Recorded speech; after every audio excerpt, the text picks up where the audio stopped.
has to say. Maybe he has something good for you. Maybe he has a strategy for you. Well, I've been sick for so long. Well, maybe he has a strategy for you. Good. Maybe he's going to tell you something. You've been praying for somebody for a long time. Maybe he's not always just walking around their house and praying for them. Maybe he's got another strategy for you that you've never even thought of.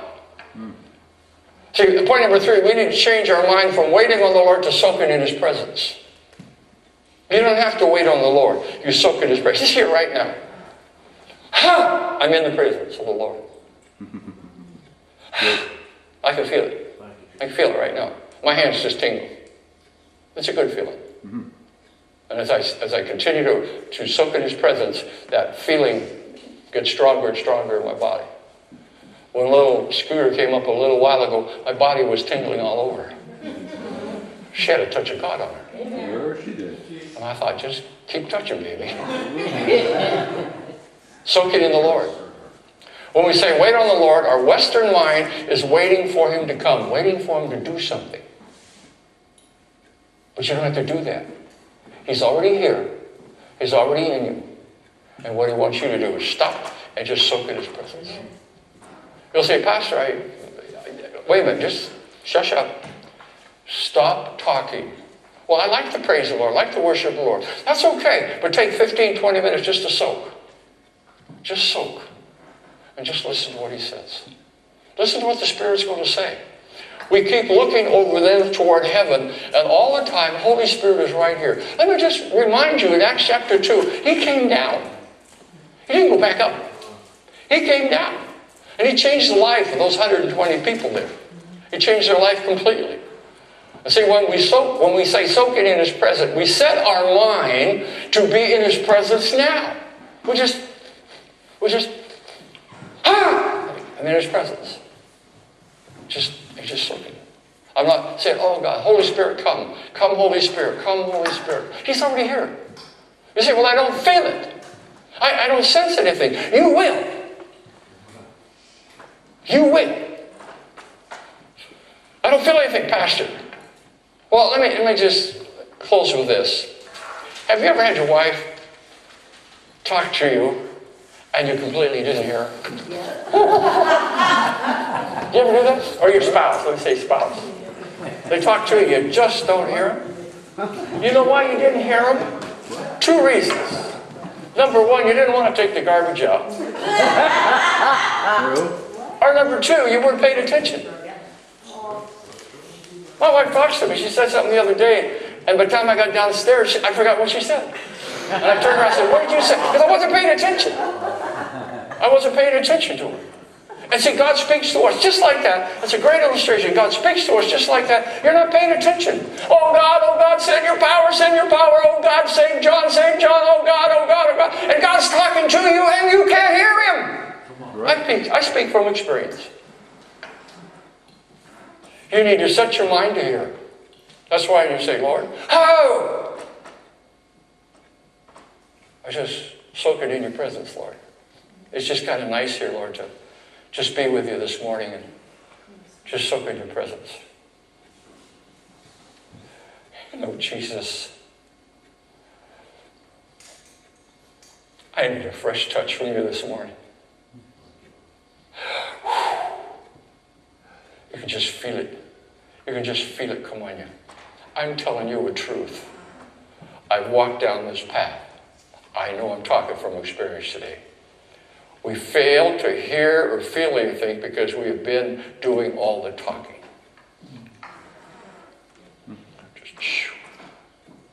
Just let the Holy Spirit speak. God is still speaking. In the book of Acts, He spoke 16 times through an angel or His own presence. 16 times in 28 chapters. He's still doing it. If He's done it in the book of Acts, He can do it in our day. Have you ever had an angel come and talk to you? Have you ever heard a voice in your car when you're driving down the freeway? I have. Directed me what to do. Have you ever heard that impression in your heart that this is something that you should do, and you do it, and it is God?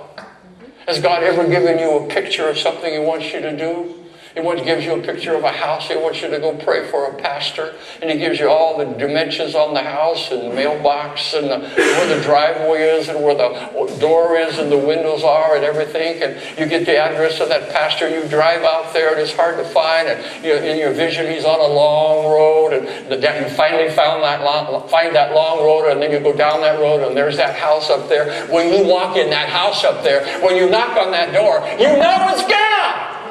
That's what I'm talking about. Right. That's where the assurance and that's where the faith mounts up in you. I've been sent here by God. I'm here because of God sent me. God's got something to do, Pastor. And when you walk in, you lay your hand on it, something happens in there. That's what I'm talking about. That's what we need. Strategy. In the book of Acts, in chapter 1, you see they hadn't quite learned this yet. I like this. This is really good. In Acts chapter 1, verse 26, they threw dice, in a sense, to how they were going to select Matthias. I don't know the exact way how they did it. I don't care. It just says they cast lots. That's the last time in the Bible they ever casted lots. But they cast lots for Matthias, and he became one of the 12. And of course, he's never mentioned again out of the rest of the Bible. What he ever did, he's never comes up once. I don't think, if I might have missed it. But from then on, in the rest of the chapters in the book of Acts, they heard from the Holy Spirit. The Holy Spirit said, an angel came down. Jesus appears to them. What would happen in your life?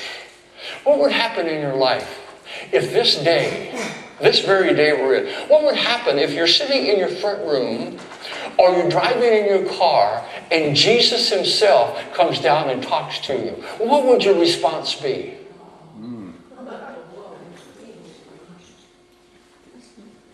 Do you think you're that important? I feel I am. I've given my life for the ministry.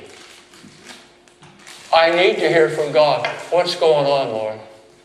I need to hear from God. I'm dealing with people who have serious sicknesses in their body, far worse than mine. I need a strategy for them. I need to hear from the Holy Spirit. And when I hear from the Holy Spirit and I go to that house and knock on that door, there's an affirmation inside of me that this is a God thing. I'm not here because there's nothing else to do. I'm here because God has sent me, and your faith increases. What about the situations in your life? I challenge you today. I challenge you to practice soaking in His presence. Don't use the word waiting in His presence, because waiting in His presence means like you're waiting for the bus. You stand on the corner and waiting for the bus. Bus isn't here yet. Ah, here it comes. I'm going to get a... We're talking about, ha! Right like that. And you're in the presence of the Lord. Whatever you have to do. Or shake your hand like this. Now I'm in the presence of the Lord. So you're always in the presence. You're in the presence of the Lord right now.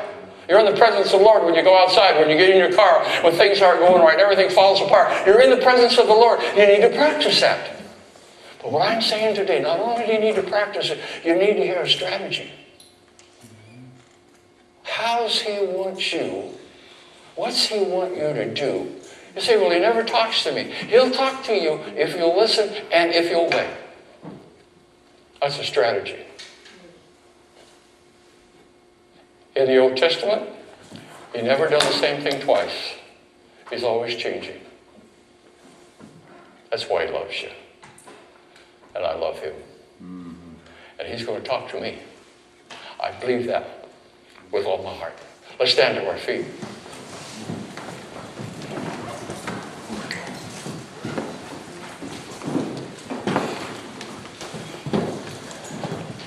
I'd like us to do our confession today again.